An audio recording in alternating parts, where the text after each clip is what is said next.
there we go. Now I remembered to record. We are rounding out our research and policy series with a great conversation today with the folks from UMass and Amherst, talking about crime prevention through environmental design. So we're excited for this conversation. I know some of y'all are tired of hearing me talking about the work that they have done since I saw them at a conference a couple of years ago, pre-COVID. So we're excited to hear some of the things that they have been able to do and share that with you all. You can please introduce yourself in the chat and use that function to chat with each other, to talk. If you have specific questions that you would like for our presenter or our presenters or our panelists, please use the Q&A function, and that will just help us make sure we don't miss any questions that you have. And with that, I think we will go ahead and get started. And I'm going to read this because I put it in our newsletters.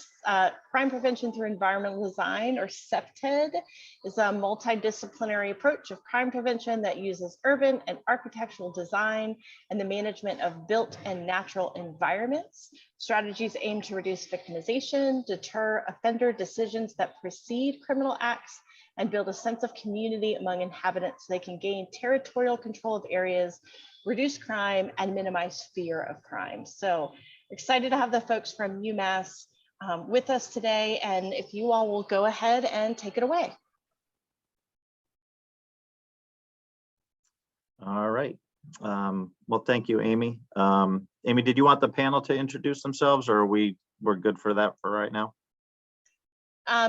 We can, we'll do that when we get to that point, to the discussion point. Y'all just do your presentation and then we'll get to our panelists in a minute. Do the thing. Yeah. All right. Oops.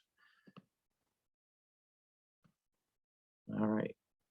We good with that? All right, everyone can see the screen. Excellent. Excellent. Well, thank you, Amy, and the team down there. I'm going to be flying blind here. Actually, I'm going to put a picture back up just so I can see somebody. Amy, you made the list there. Well, thank you for inviting us to share some of our stories. You know, the good, the bad, the ugly, the effective, the ineffective, the works that are still in progress. We've had a brief meeting as a team, and then we had a brief conversation with Amy. And surprise, we're all dealing with pretty much the same type of issues, regardless of our geography, I think you'll find. So our plan is to kind of briefly run through some of our concepts on crime prevention through environmental design, what we've done, what's worked, what hasn't worked, and then I will run through that pretty briefly. And then I will kick it over to Sally so that she can talk about some of our other approaches and some of the strategies that we have. So with that, hopefully we'll be able to keep going here. If my PowerPoint is not presenting. I knew this was going to happen. Let me stop sharing and restart that.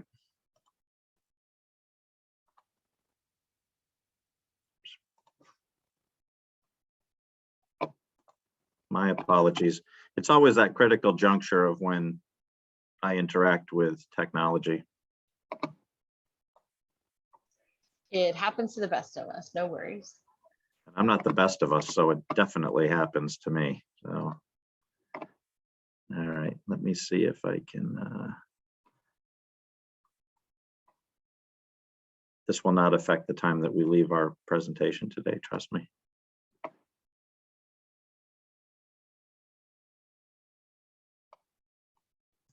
It's worth waiting for. They're beautiful slides. Oh, you're so sweet. So let's just build the excitement, right? All right. All right. Can that be seen? Sally, you got that? Yeah, I got that. Yep. Okay. I'll try to put it up here on the big screen.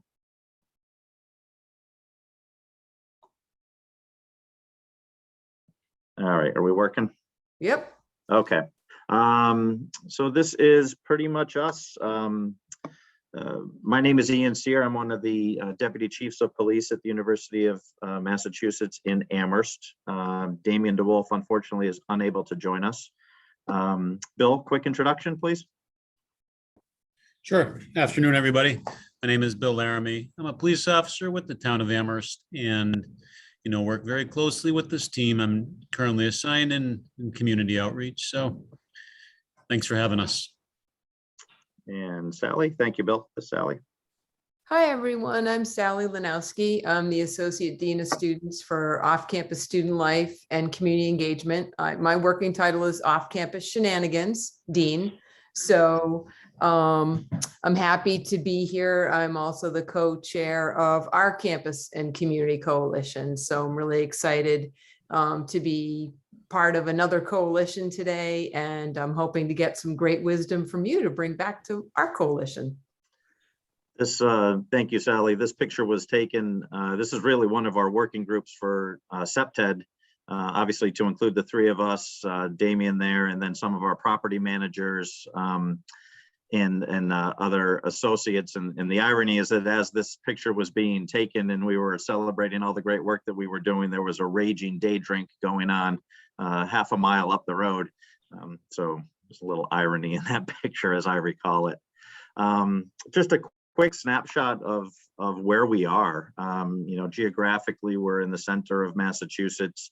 We're a relatively small community. The town of Amherst has just under 38,000 residents, and when the university is in full swing, you can see the numbers there that we increase the town geographic population by quite a bit, to include about 8,000 students that are living in off-campus, either houses or apartments, complexes, etc. Important to also note that there's three total colleges in the town of Amherst. We're also joined by Amherst College and Hampshire College, which are relatively small, but still contribute to some of the town gown concerns that face us really as a team. A brief snapshot of the problem that we had been facing for really over 20 years is a history of large off-campus parties. The education and enforcement of on-campus drinking is pretty strict, and so it has moved and displaced a lot of things to off-campus. So we tend to see what we call day drinks, obviously drinking during the day, or large night parties at some of those apartment complexes. And a lot of our traditional prevention or enforcement efforts really were ineffective. And in fact, at times they were very confrontational. So what that ended up doing was straining a lot of the relationships between students and our local law enforcement, whether that's the town police or the university police, really created a lot of friction. Obviously, with the influence of social media and posting, the images and the imagery, videos, etc., are circulated very, very rapidly and frequently. And obviously it doesn't look good. It stains the image of the University of Massachusetts at Amherst. It diminishes some of the importance of, a degree that you would receive from here. And it really promoted a poor image for the university and subsequently for the town. There was a lot of liability and risk as we were trying to address some of these issues, some of the crowd issues, items being thrown at police, students being injured, if taken into custody, property damage. So everybody's risk really was increased as we navigated this for the last 2 decades. And then what we grew to learn really is that, not every student in these complexes is participating in these types of events. And there are a majority of students who just feel, quite frankly, trapped. They don't feel like they could be calling the police or should be calling the police, but yet they also don't want to be in these types of situations or environments. So that was kind of where we were, over a 2-decade period. And it's not done. You know, we're still working on this. A little bit about where we're located. I mentioned that we're in the middle of Massachusetts. It's a rural slash suburban area. It is certainly not an urban environment. You can see on the left, you know, our under the University of Massachusetts Amherst, that's kind of all of our property.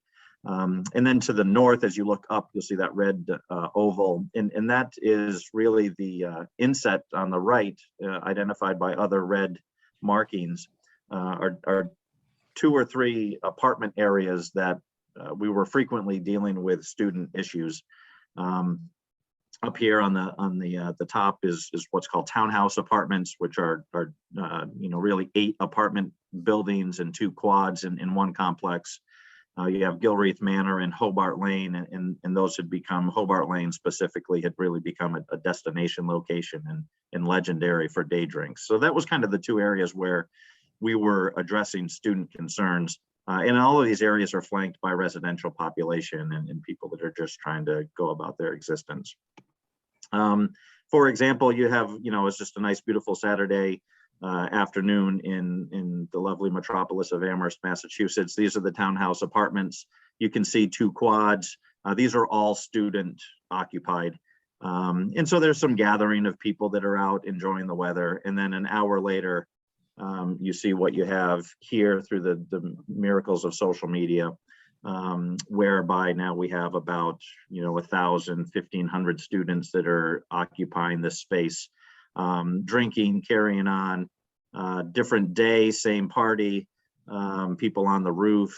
You know, there's litter, there's some property damage, there's some risk, you know, to people's safety by some of these actions. This was, again, just townhouse. Same thing up here in Gilreath and Hobart Lane. This long stripe is not an error. That's a slip and slide that people have crafted. So we tend to see those types of gatherings. And again, you know, large student gatherings, underage drinking, high risk behavior of alcohol and other substances. So that was kind of, you know, kind of visually what we were dealing with over any nice weekend at the university. And we started to look at, you know, some of the contributing factors. You know, what's the culture?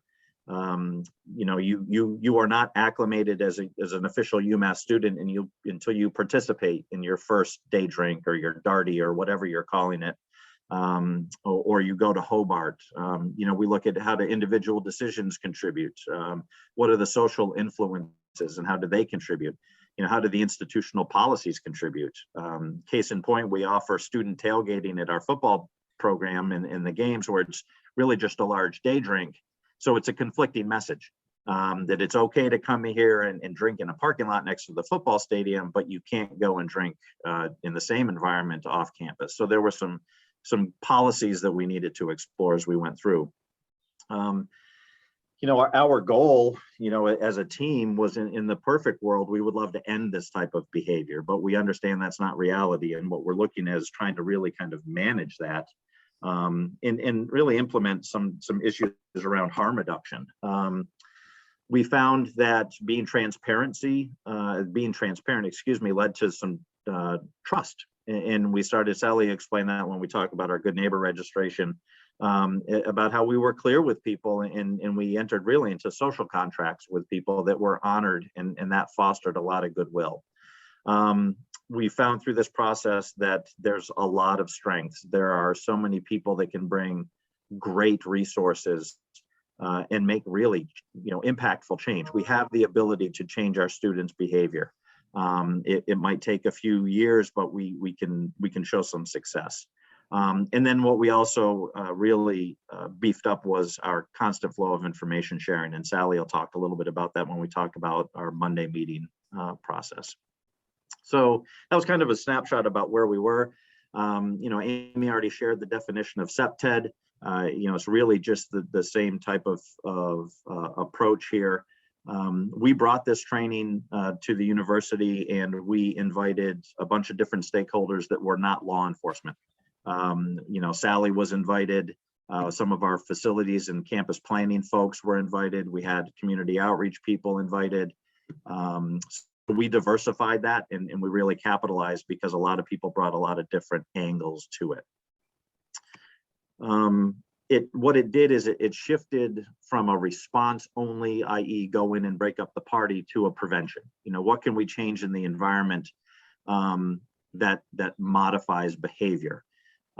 It made the safe choice the easy choice, because it really subtly grants permission to behave in a way that you're expected to behave, and it actually thwarts unauthorized behavior, and we'll talk about that a little bit. When we look at this, we talk about the risk versus reward, and I'll explain some of that when we get into the concepts. We found great engagement from our property owners. Bill was able to really communicate with property managers and property owners to sell this program to them, to get a lot of their buy-in, and that definitely increased our relationships, and it also increased our effectiveness. If we look at some of the strategies around CPTED, they're all centered around the desired use of a space. You know, you want spaces to be used for the purpose for which they were designed. And what you don't want is you don't want those spaces to be co-opted by behaviors that are unwanted or unauthorized. And so if we all look at a space, whether that's a natural space or a built space, and we look at the desired use of this space or the exclusion of use, that's also, because there are areas where we don't want people to be. So how are we using the CPTED strategies to allow that desired use and thwart unauthorized use? So CPTED has 4 strategies that you can see around there, and we're going to dive into each one of them kind of briefly here. The first is territorial reinforcement. And if you start on the top left, if we walk through a space, if you're walking down the street, we can all really much agree that that is a public space. And as you perhaps transition onto a sidewalk, you know, that is perhaps maybe semi-public. And then as you walk up towards somebody's residence, perhaps up their driveway or up their sidewalk or into their yard, we start to recognize that that is now not a public space. It becomes semi-private. I'm entering into somebody else's land. And then clearly when we get to the front door or inside the home, we recognize that as a private space. And so at each one of those stages, people's behavior can be modified because there's a recognition that what they would do in public perhaps might not be allowed in a private space. So, you know, as you go down kind of on the left, you know, you can see some examples of, you know, again, just a regular home in a neighborhood where there's signs of ownership, and that when I transition from perhaps a sidewalk to a front door, my behavior might need to be modified. We saw the same thing in our townhouse. You know, the townhouse environment was very open. It had no restrictions whatsoever. It basically belonged to conceptually everybody, and so everybody just showed up. And what we ended up doing, it sounds simple, but what we ended up doing was installing about an 8-foot wrought iron fence with the assistance of our fire department, etc., to restrict the access. And it reinforced that this is not your space. This is space that belongs to people who have paid to live here. So quickly, that was territorial reinforcement. Natural surveillance, you know, are you able to be seen? And can you see people? So natural surveillance allows what's called eyes on the street. So it reduces hiding areas. It reduces areas where people could be, you know, kind of secreted, and it puts things more out in the open. And there's a bunch of different strategies there with lighting or with landscaping where you're establishing tree canopies or bush heights or ground plantings. And again, the type of lighting also adds to some of that natural surveillance. And what that does is we talk about risk versus reward. You know, if it's dark, people are they're more likely to be engaged in behavior that might be higher risk, you know, because they're not going to necessarily be seen. Access control is a third component. And again, we kind of touched about that. There's some carryover from the territorial reinforcement. But again, we want people to enter into a space for its desired use through the way that we want them to enter into the space. So i.e., there's an established doorway, there's an established entry point, or we use shrubberies to guide people into certain areas. It's not just a free-for-all, but we're controlling some of the access. And lastly, maintenance, and this one is huge, because if there's areas that are left unmaintained, for the police officers in the room, you've all heard of the broken windows theory. If it appears like it's maintained and nobody, or unmaintained and nobody cares about it, then we're going to see behavior that would contribute to that, because i.e. nobody cares. And again, you can see some examples. Some of these locations are actually at our institution, and you can see that they're just ill repair. The other thing that we did is we engaged, we have a regional planning and landscape architecture major. This was actually a course that I took as a graduate student. And when we started on this effort, we reached back out to the professor and engaged the class to come in and do an assessment on these spaces, specifically the Hobart Lane. And it was a great way for the university to lend some of its academic power to assisting the town with an issue that was really created by the university students. So what they did is they looked at this space at Hobart, i.e. where that slip and slide is. And one of the landscape architecture students, they had basically what we did is we had a class meeting with the residents. Sally and Bill did a great job of setting that up. We provided food, and it was amazing to watch the organic conversations take place between the students and the residents, because they learned a lot about what the student resident perspective was.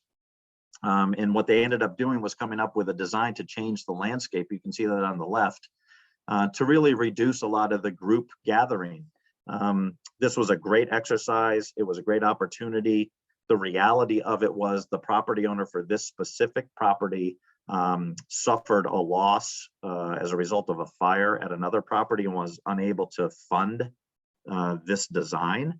But it's still on the books, and we can still kind of come back to it if we need to. But the point with the slide was that you've got options to really engage some of your academic resources as well. The property owner benefit, there was some hit or miss on whether or not it was worth the money that it cost for some of the improvements, i.e. the fencing or other types of things. But again, their goal was providing safe housing. And this one, I think, was really kind of summed things up that, as a result of the work that we did, there was a number of parties that dropped down to almost nothing. It's successful because of the efforts of all the stakeholders, and couldn't have happened without, professionals and property owners and managers. And the process created new and improved old relationships which will benefit other aspects. And that's really one of the byproducts that we want to exemplify throughout this process. Sally, I think you're up. And if you just want to say next, I can click to the next slides. Okay, thanks, Ian. You can put the next slide on. So we've really taken a multi-pronged approach to all of our off-campus issues. And as a public health person myself, I'm probably most akin to Amy in terms of our training and experience and passions. And as Ian said, it's about bringing people together to address problems. Sometimes we call them wicked problems because they have many root causes, to better our communities. And so one of the pieces of our collaboration is our Monday afternoon, what we call on-call meetings. And those are an opportunity for some of the folks that you'll see listed here on the slide. Bill Laramie he's in the presentation with us. He's our community liaison officer for the town police department. He comes with the captain, Captain Ting from Amherst Police. Ian, who's here with us today, is on that. Myself, we have code enforcement from the town, Greek Life, which is now Lucky Me, represented by me as well, a pandemic present that I was given. off-campus student life, we have athletics. And what we do is we talk about weekend issues that occurred, anticipate what might be some critical events that are coming up. We share information. The town police hand over police reports to the Dean of Students office for follow-up. Our code does apply off campus, but I think one of the most critical pieces of our weekly meetings is just that time together to share information, to strategize, to say, ooh, something might be popping up over in this area. What might we do? And sometimes the follow-up that happens from that goes directly to Bill and sort of back to me for some outreach. Next slide. It's not moving. I know. Hold on, I'm getting there. Okay. I don't know Were what you happened. sleeping? Oh, come on.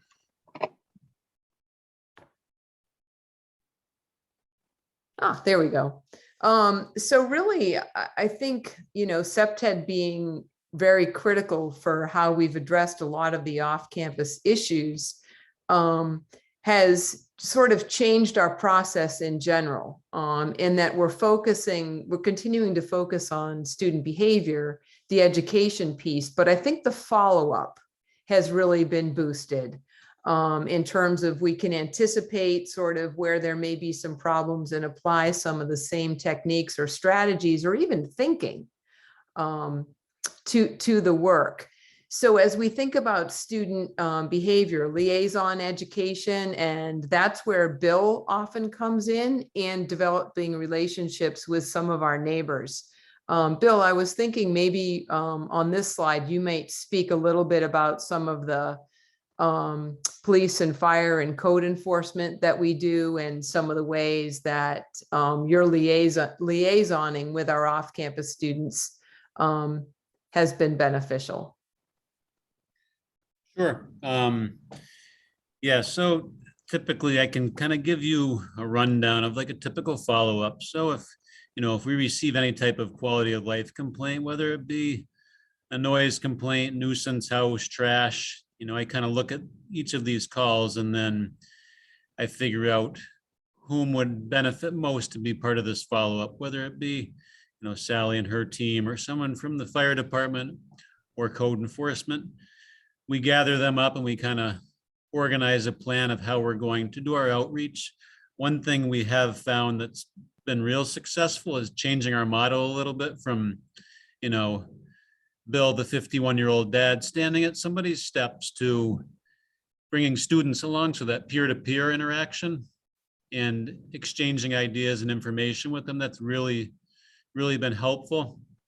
I still do a fair amount of that. In fact, yesterday I met with a newly elected fraternity president, and I make it something as simple as like, hey, let's meet up and take a walk. We don't need to be in your fraternity house.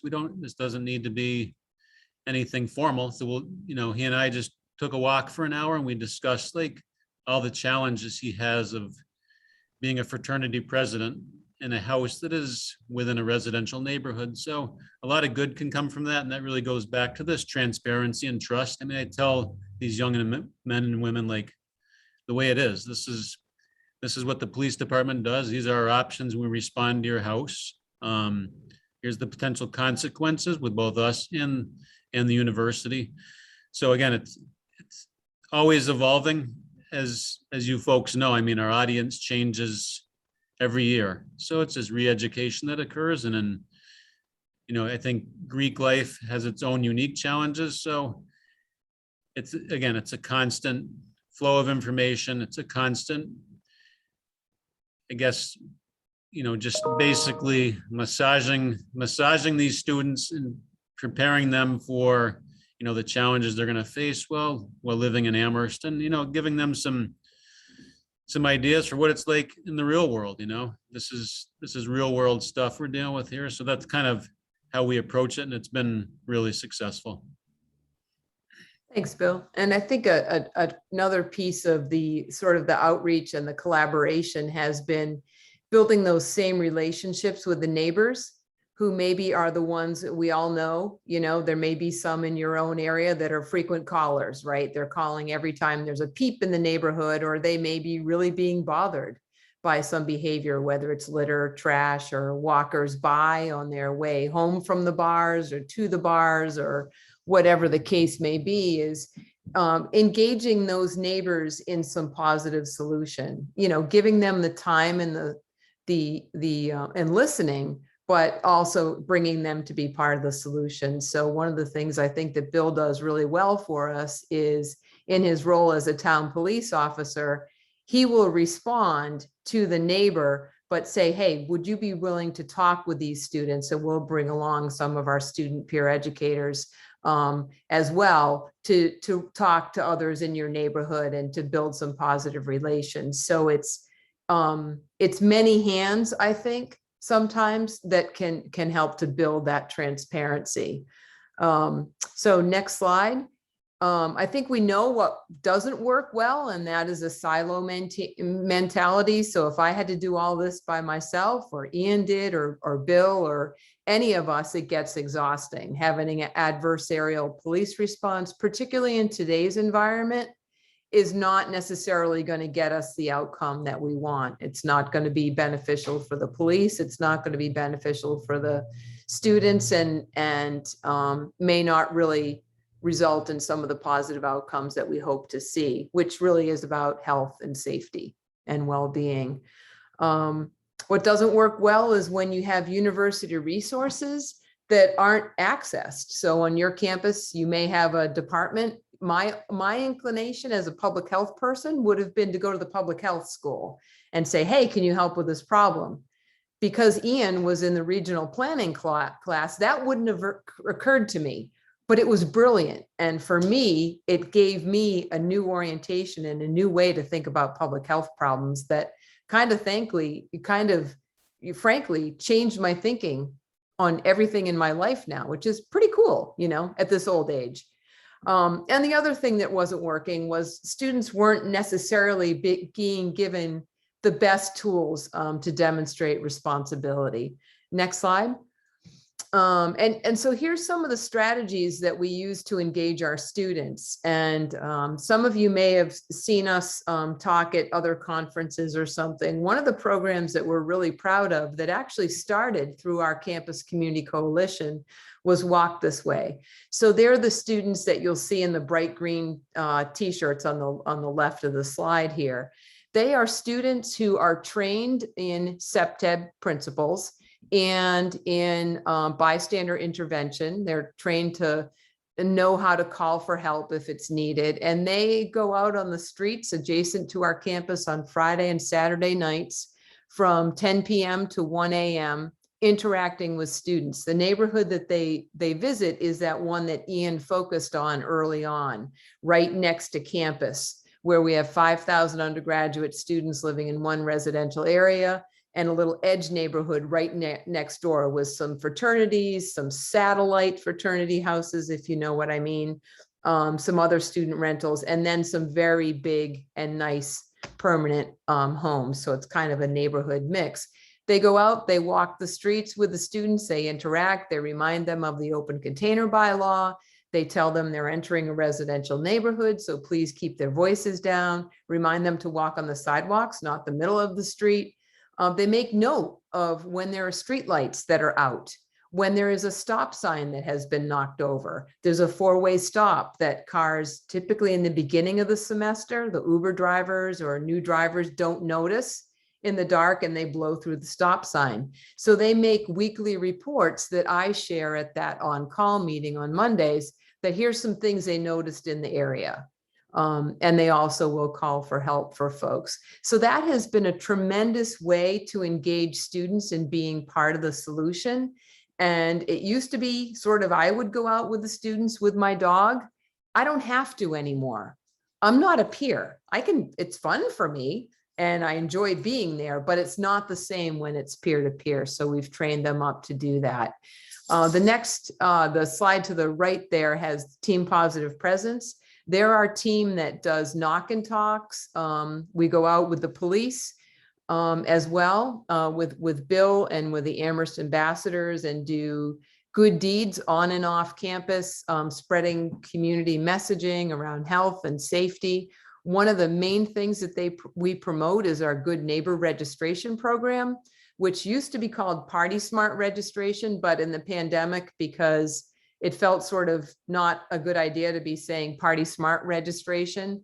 And it really isn't about partying, it's more a noise mitigation program.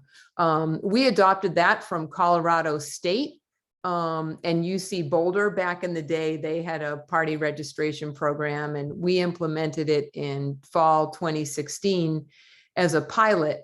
And basically what it does is off-campus students can register for a Friday or Saturday event, a gathering of any sort. It can be just people, hanging out in their backyard, or they could be having friends over. And they get a little education from our office, and then they share their cell phone number.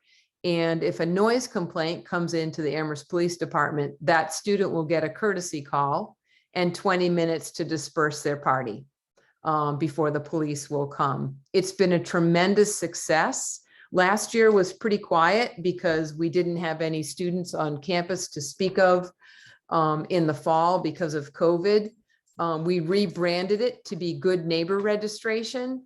And as we're back in person this semester, Good Neighbor Registration has really picked up right where party registration left off. Students believe in it. It works really well. And if they do have some behavioral concerns, we promote the program to them so that it gives them a tool for addressing their behaviors and breaking them down. One thing that I think is important that I remember Captain Ting saying was, because Good Neighbor Registration is for Friday and Saturdays only, we don't have it for Thursday, even though Thursday is sometimes a party night or seen as a party night for students. We don't, because it's a school night, really. So we just haven't, we've kept it Fridays and Saturdays. Is we're seeing less and less gatherings on Thursday. It's almost by the fact that you register your events on a Friday or Saturday that it's changed the party culture to be more Friday and Saturday. That was sort of an unintended but nice consequence. The other thing that we've seen is the actual act of registering. Students kind of question themselves when they're filling out the form, such that if it's a football game and they're registering their event for 6 a.m. because it's a 1 o'clock kickoff, they say, "Oh, 6 a.m. Does that sound bad?" And well, no, that doesn't really sound bad, but it is sort of early, to be having people. So, be mindful of your noise and monitor the drinking and that sort of thing. So it creates a little bit of cognitive dissonance for them, which I think is beneficial and gives us a chance to have a conversation with them. Next slide. Sally, we have about a minute. Okay, is this still me? I think this is kind of our wrap up, right? It is kind of our wrap up. Okay. So here's our wrap up. Here's what's been working. Stakeholders working as a team always helps. Having a relaxed approach by our police. You can see them here. They're very relaxed. They're just very calm all the time. No, but I think it does make a difference. Our students seeing our police as educators first, and allies and there for safety as well has been helpful. Having our subject matters be experts to design the environment, and our Good Neighbor Registration building the trust. Next slide. So Ian mentioned it's still a work in progress. CPTED changes need to be implemented. We're still, we've had some new ideas for where to use CPTED. People in the community, they want to help address the concerns. So we're hoping to create more working groups and develop capacity. Legacy behavior and tradition are difficult to overcome. Work with what you have, create small victories. When we returned to full in person and tailgate came back, we all were nervous about that. That some changes had to be made because of COVID. And hopefully that will change some of the culture and traditions there, just in terms of crowd density. And I like what Ian put for the last statement. When we all pull in the same direction, change can be made. You like that because you're a rower. I do. I do. Yeah. I like to pull in the same direction as everybody. That's right. That's it. What do we got? Yeah. That was great, y'all. Thank you so much for sharing. I have questions. I'm sure our panelists have questions. I was watching you, Julian, because I think he was taking some good notes. So let's take a minute. If you have questions, throw them in the Q&A. I know we already have at least one there. I'm going to go down the line for the folks on our panel and have the rest of the folks introduce themselves who have not had a chance yet. Let's see, Captain Grabsky, will you start for us? Absolutely. So first of all, thank you for our presenters. And I just have to say right off the bat that, you know, music to my ears is when we have the kind of collaboration that you do between your city and other units within your university and then with neighbors. I mean, ultimately, getting everybody to work off of the same sheet of music is definitely a goal. And I love how you're using CPTED. And the issue is that you're not just using CPTED as this rigid, this is the way it's got to be, we're going to make these implementations, oh, you can't pay for it, so sorry, kind of method, but you're using it as a platform to get people together to discuss quality of life issues. And then what you're doing is tapping into the resources and the expertise and the wheelhouses of each of those parties or individuals. One question I did have is, as you started seeing your day drinking and those types of parties stopping in those locations, did you see things pop up in other locations? And did you have to address that, or did you have ideas about addressing that? Bill, can you share the comment about the fence at the East Quad? You're The muted. officers, Yeah, the officers. Tell them what they told you. you have to refresh my memory. It was so comical. So ahead. there's two quads up Yes. at that townhouse. There's an east and a west one. And so we put the fence up on the west quad first. And some of Bill's police officers were grumbling, well, put a fence up, they're only going to go to the east quad then. And Bill said, well, then I guess it will have worked, wouldn't it? Yeah, as you officers in the room know, a lot of this can be a tough sell to your colleagues, right? Particularly when you start to approach this kind of non-traditionally, like, hey, it's okay to have pizza with college kids. It's okay to have neighborhood meetings, and it's okay for them to provide feedback and, you know, accept constructive criticism. This is the stuff that I think has helped us kind of just taking a non-traditional approach and, you know, slowing down a little bit. Yes. Is everything we've done been perfect? Absolutely not. We've had some miserable failures, but I think, you know, particularly as it pertains to townhouse, that was, and again, I'm talking to officers, you know how it is, like when there's not a problem, then all of a sudden there is a problem, and there's that guy who's working the day shift, and he thinks he's going home at 4 o'clock, and guess what? You're not. So that was kind of my effort, was like, how can we help our officers like know that if we change this problem, or we correct this problem, or eliminate this problem, most weekends you're going to be out of here on time on a Saturday day shift, and you're going to be able to go see your kids play soccer and whatnot. So that's where it benefited us. And then they started to buy into it. Okay, yeah, that was successful. Nothing goes on there anymore. Did it migrate?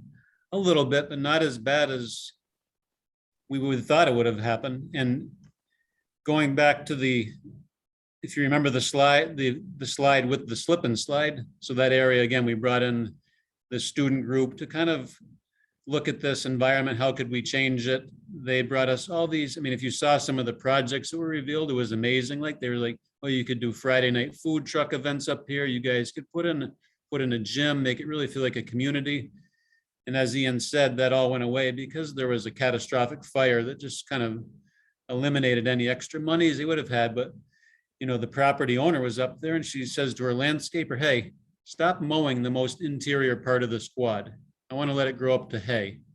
She did. and that eliminated the problem. So I think it's going to be a tough sell to get her to put in a gym and patios and all this stuff. But so she was engaged, that proved to us that, like, okay, she was listening, she cared, she was concerned. And, she's actually attended a couple of these conferences with us. We went out to Albany and did a presentation. She was with us there. So she has bought in completely, and really the reward for her has been a lot less problems. It's been rewards for everybody, really, in terms of officers' response and how we deal with these students. So yeah, that's what I would encourage you to do, is kind of think outside the box a little bit. You guys who are assigned to community outreach, it's okay to do foolish things with college kids. That's it's going to build the trust and, create that transparency. So that's what I would encourage your departments to look at. So I know we've got I just want to make sure of one real quick thing. So really you're using CPTED kind of as a platform, and who doesn't want to improve quality of life, right? You go to your neighbors and you're like, don't you want your quality of life to be improved? Well, here's a platform for us all to get together on and help. But that's really just kind of the genesis. You're using CPTED as a platform, but yet you're doing a lot of things that are augmenting CPTED, like your communications and your meeting and you're eating pizza with students and that type of thing. So I want to make sure that I've got that concept on right in the way that you're doing it. Is that correct? Is that a fair statement? Yeah, we're doing it in many different ways. And, to reference this fraternity president I met with yesterday, we kind of discussed the broken windows theory without even mentioning it. It's like, you guys have Greek letters on your house. You have beer cans in your front yard. What does that lend your neighbor to believe? That you guys are wild fraternity members? Clean up your beer cans and you've solved a lot of your problems. That is CPTED at its most simple way of explaining it to the young man who lives in that house. Great, thanks so much. I was just going to add that in terms of, when we think of have the problems gone away and maybe they've shifted with townhouses, when we came back to in person this fall with all of our students back and we had really nice weekends, we were wondering what's going to happen. Will there be day drinks? And there were large gatherings at Townhouse, but what was different was because of the fences, they had the designed effect. They could identify where students were getting let in. So then there was a host to this party because students were letting them in through their apartment into the quads. And then those folks could be followed up with to talk about their impact on and they could be held accountable. So yes, people went back to the old ways of, oh, this is where we go because we saw it on social media. But it was different now. So I thought that was really, really important. Such a great point, Sally. I think sometimes the work that we've done doesn't change the behavior right away, right? But there is an impact that has that ripple effect. Let's see, who else is on the panel that has a question? Julian, do you want to take the next one? Sure. So I'm Julian Capel. I'm the director of off-campus living. So Sally, I guess me and you are colleagues all the way in Boston. And so this was very interesting, really good stuff. And the one thing that I'm really, really interested in, I could ask a lot of questions and I hope I can reach out to you specifically, Sally, following this, just to pick your brain. But I'm really interested to learn more about your peer-to-peer program. And I think you called it Walk This Way, your group of students. Yep. And what does that, that sounds great, but I'm sitting here thinking, and Eric and Amy, you can try to imagine some kids, some students around here walking around from 10 to 1 on a, walking through 5 Points or walking through some of the neighborhoods. I'm trying to envision that without the fear of putting them in danger. And I'm not trying to be funny, but things I'm sure get a little rowdy around there. But what does that look like? Are they paid? What's the criteria? How many did you have? Like, what does that look like? Yep, sure. And a great question. And all those were sorts of part of our development of the program. Like I mentioned, we started it with our Campus Community Coalition was our initiative. We started it in 2014 after a pretty bad fake St. Patrick's Day scenario. We call it Blarney Blowout is what it was called. So we started it as sort of an attempt to redirect students away from that neighborhood to say, hey, walk this way, walk on campus instead. And it's a play on Aerosmith, being, you know, Boston-based band. So we had food trucks, we had the police. So UMass police, Amherst police, we had some fraternity house directors and a lot of staff go out with the students. And we had coupons for the food truck. We had the food truck in the parking lot. And we had those traffic signs, those electronic traffic signs to say, walk this way, free food. So that's how it started. It started as a get them to walk a different direction and then they won't be noisy.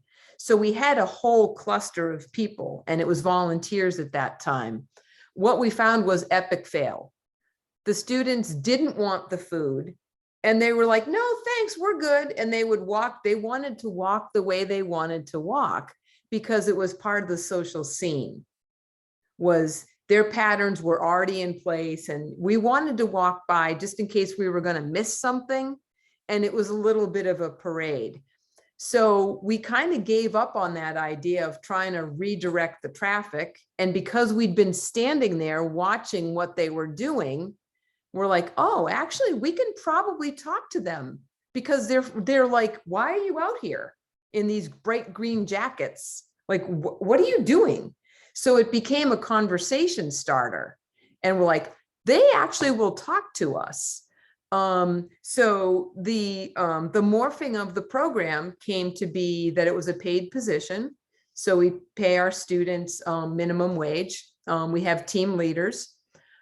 We train them. So they come at the beginning of the semester in August, they come and they get trained by the police, by my graduate students. They learn bystander intervention. They learn sort of basic, you know, what are the emergency numbers to call? They learn CPTED principles. And then they go out early in the semester, they go out with the graduate students, usually myself. I'll bring our dean of students or some other people from campus and the police, and we'll go around together, sort of teaching them to walk before they run, building their confidence. And the students recognize them and know them and see them as a not a threat. I have to say, I would never have believed it would be so successful. I figured these kids would get bullied, spit on, laughed at, called the nerd police, the narcs, whatever. I'm not going to lie. We did have one fraternity throw a slushie on somebody. But that was once in the 7 years that we've had the program. They enjoy it. They walk in groups of 4 and they keep moving. They're in touch with us if there's any emergencies or anything like that. And the only thing that deters them is cold, because it gets cold up here. And so when it gets below 40 degrees, they start whining and they don't want to be out there. I'd be happy to talk with you more about the training, the application process for that, and connect you with some of the students if you'd like, and the grads who run the program. Awesome. I'll follow up with you Sure. at some point tomorrow or next week or something. Okay. Great. I appreciate it. Yep, sure. Just to build off of Sally's point and kind of what Bill said is that our population turns over every year, right? So it only takes a few years of walk this way to be established and be present, that first year students don't know any different. It's just who we are, right? It's just, they're just here and they become part of the landscape and part of the fabric, and it's just how things are done here. So they don't know any different.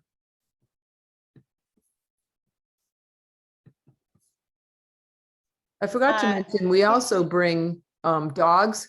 So when I would go out, I would bring my dog. I have an Australian Shepherd Legend. If you look at our website, you'll see her there. She's really friendly. She's really fluffy. And students will go to the dog and then they start talking to you. So dogs have been a really critical piece of our outreach in terms of engaging students. And Bill has a comfort dog, Winston, who's has quite notoriety. I'll see if I can wake him up before we wrap up here. He's in his happy place. I think he's having a dream right now of going home. I think it's that one of the things I think, Sally, about that program that's so cool is like, we can tell people that not every student is completely falling down drunk, puking on themselves, but until you're out there in them, it doesn't strike you as true. And so I think what you're finding is like, there are some of them that need some help, but the most of them are just having a good time and not actually like overly super intoxicated. So yeah, the students were really excited this fall when they came back to be doing Walk This Way, and there were actually more students on campus. Their first Friday night, they had 1,500 interactions with students, and people were high-fiving them and we're so glad you're back. And so that made them, and then that made them want to go out again, which was really awesome. I want to make sure that we get to this question that came in from Alexandria, that's generally about how did you create shared goals with the stakeholders when collaborating? How did you handle disagreement or controversy to get people kind of on the same page in the same direction? I think what's pretty unique about this team is like, we've all got along. I think there's been very few moments of controversy or disagreement. Everybody has their own area of expertise, and we value that. And, we can mold our programs to fit everyone's level of expertise, their opinions. So I think, just establishing a team that has, I think you got to be super motivated. I think you got to be a creative thinker. I think you have to, again, plug the right people on. Experience helps. I don't know if this is necessarily a job or a task you want for, and again, referencing officers, like a newer officer, you want somebody who's familiar with the challenges of your community and, who can hit the ground running. I think that's what's been helpful for us.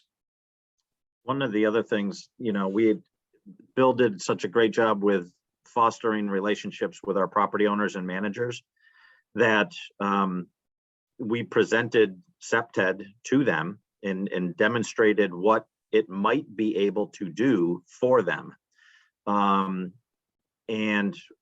sold it as like, this might be an answer to the problem that you're facing. And then we did have some disagreement among some of the property managers. There were people who were on board, and then there were people that were like, we don't care, or they were a little resistant, but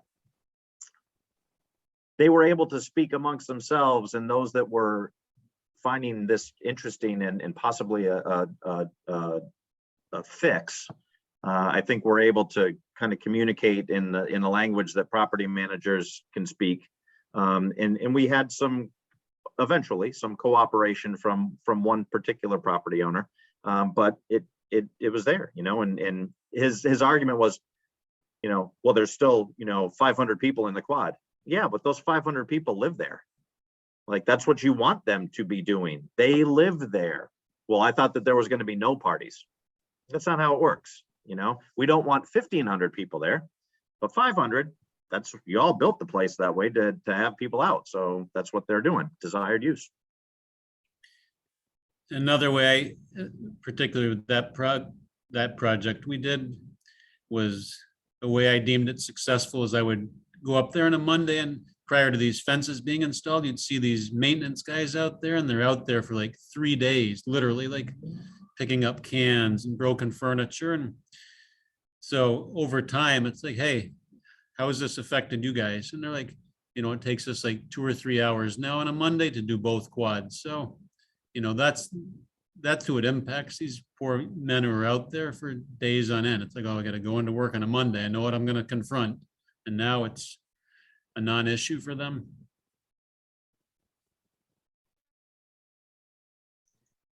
I love Hey, everybody, that idea.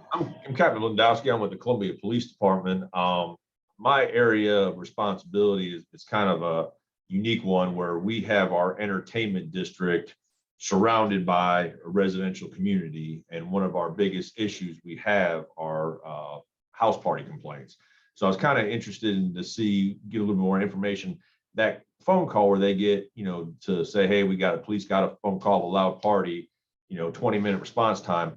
How does that work? Does the officer still respond after 20 minutes? Do they make contact with the person? Is there any type of follow-up, or is there always the possibility of, hey, everybody get inside, let's turn off the lights and be quiet until the 20 minutes pass? Can you kind of elaborate on that? Yeah, I can speak to it, and I'm certainly happy to share with you our policy. So essentially the way it works is they register their event through Sally's office, and we give them a timeline. So, they're big boys and girls. If you miss the deadline, then you miss the opportunity to register your party. And we used to refer to it as party registration, but we wanted to eliminate the party piece of it. So it's now a good neighbor registration. So they register, that list is provided to our dispatchers. It's only our dispatchers and I that have access to this list of registered parties. That was one of the concerns of students as we were pitching this to them. Like, if we tell you we're having a party, then you're going to know, and you're just going to show up and break it up. And the idea behind this is we want them to be responsible neighbors within the environment they reside in. So they register their party. If we get a noise complaint, they're going to get a courtesy call from our desk officer. They're going to say to them, you got 20 minutes to, we got a noise complaint. This is your 20-minute warning. The clock starts at that point. So it's really up to them to figure out how they navigate, how they're going to change their behavior. So are they going to shut the party down? Are they going to close windows and doors? Are they going to continue to rock on regardless of what the police say? These are decisions we're allowing them to make. If after 20 minutes we get a second noise complaint, then we will actually send officers. When they respond, they too have discretion at their disposal, so they can give a verbal warning, they can fine, or they can arrest. We've had, Sally probably has exact numbers, and you can share that with them, Sally. I mean, it's been a really successful program. It is, we find a lot of repeat users, and we find that this typically after we issue that, if we're making that courtesy call, we're not actually responding there. And if we respond, typically more often than not, there's a fine being levied. But again, it's, I'll get calls weekly. In fact, you're reminding me now, I think I forgot to call a young man back about, I'm interested in registering my party. Can you help me navigate that? So I guess he's on his own for this week, but I'll call him tomorrow and just let him know, and if they miss that, you can certainly still go to your neighbors and say, hey, here's our phone numbers, here's our names. If we're too loud, give us a call. But Sally, do you want to share some of the numbers? Do you have them, or?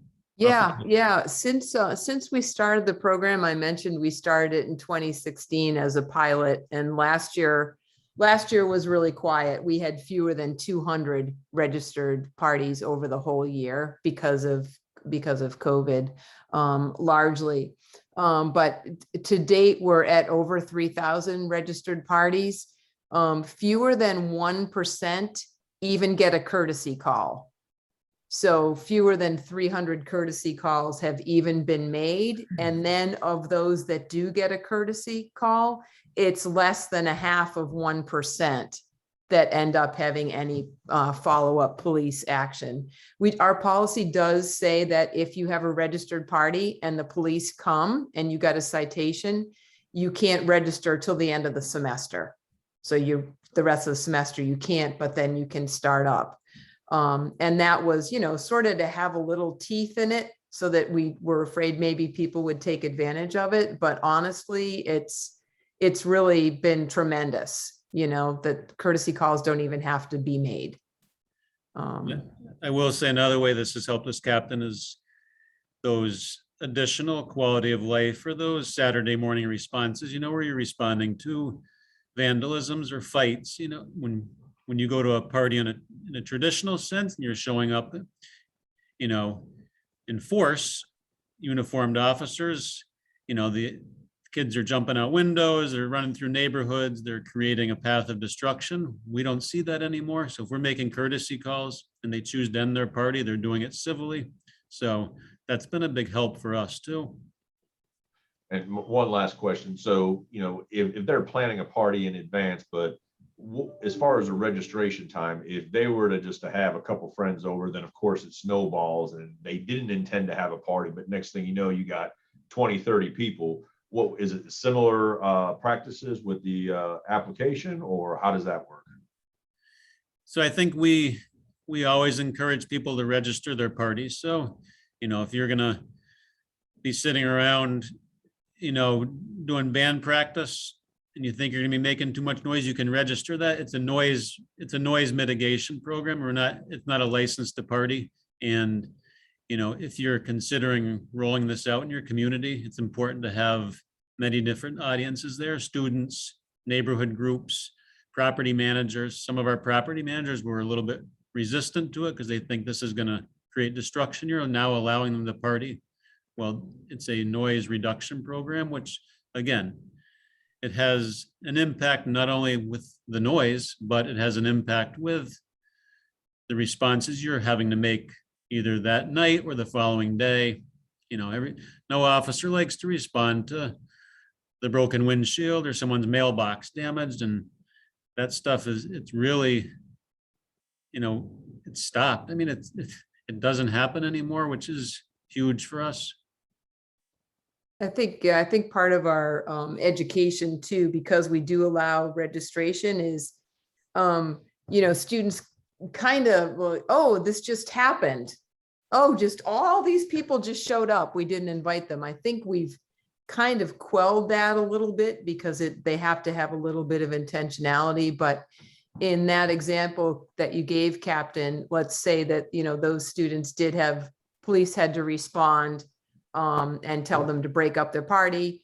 And there were, their disposition was good. They were polite, respectful. They closed it down. In that case, what our police would do would say, well, thank you for, ending your party, but we suggest in the future that you use good neighbor registration. And then it'll help you manage your event better, and you can get a courtesy call so that we don't have to show up. So you can sometimes use it as oops, you kind of screwed up this time, but next time you can use this, and this can be helpful. And then when they do register, they have to go through a 15-minute little education. Now it's on Zoom. It used to be in person, and they have to have 2 household members that go through it, where we talk about, what's your property? How are people going to get in and out? Who are your neighbors? What are your plans for traffic? What time will it start? When will it end? What will you do if you have uninvited people start to arrive? Did you know you can call the police if something gets out of control? Who's going to answer your door? That kind of stuff.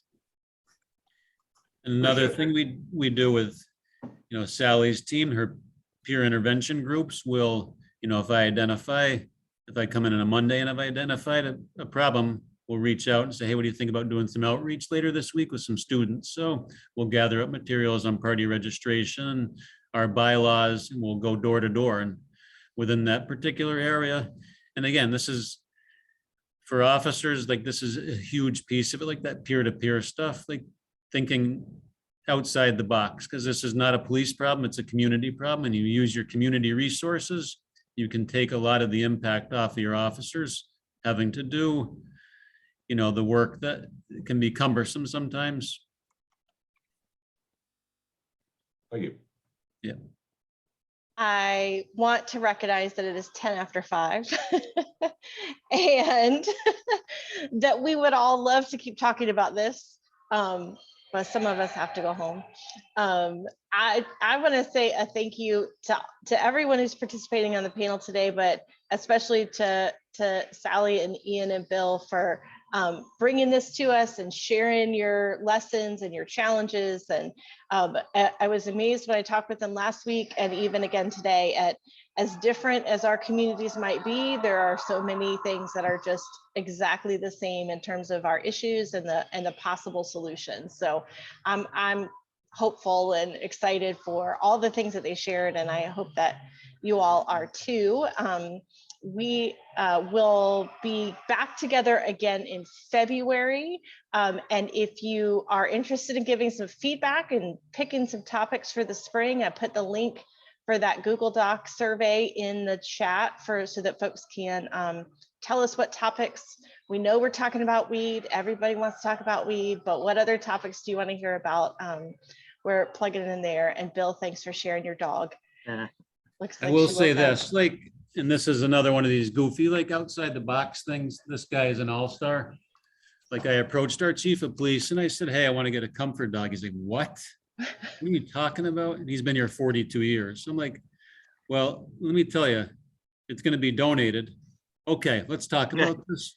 So in community outreach, he is such a conduit to talking with students and neighbors. And so again, this is outside the box thinking. It's crazy. It's, I've been here 27 years. Like when I came here, never in a million years would I think some of this stuff would work. It was like us versus them, and that's the way you did business. So we've kind of changed the way we approach things, and we have fun doing it. We got a really good team. So if you folks need information on party registration, please reach out to me. I can get you our policies and whatever you need. So we're here to help. Amy, I threw two things up in the Yes, chat. thank you. So I shared some of your, I did a little digging on your comprehensive plans down in Columbia. And I think there's some room for perhaps some partnerships there between your group and your planning department in the city. And then I noticed that you were talking about in one of the previous ones was about like kind of fan behavior. And Dan Wan is a great resource at Murray State about sports fan behavior. And I had that in mind in the 5 Points district, like game days, because there's a group mentality that we all know about. But I think that if you understand a little bit about that, and his work has been very helpful for us addressing some of our crowd issues. So those are there for you. And please reach out if we can do anything. We're always here. We'll share anything we got. Thank you so much for those. Appreciate all of you for being here. Thank you so much. Thank you for having us. Thank you. I wish we were really there in South Carolina. It's 73 here today, so. Oh, it's like Hey, 30. Captain Crawford, I'm gonna get in touch with you too, man. I live in Casey, so I need to get your information too.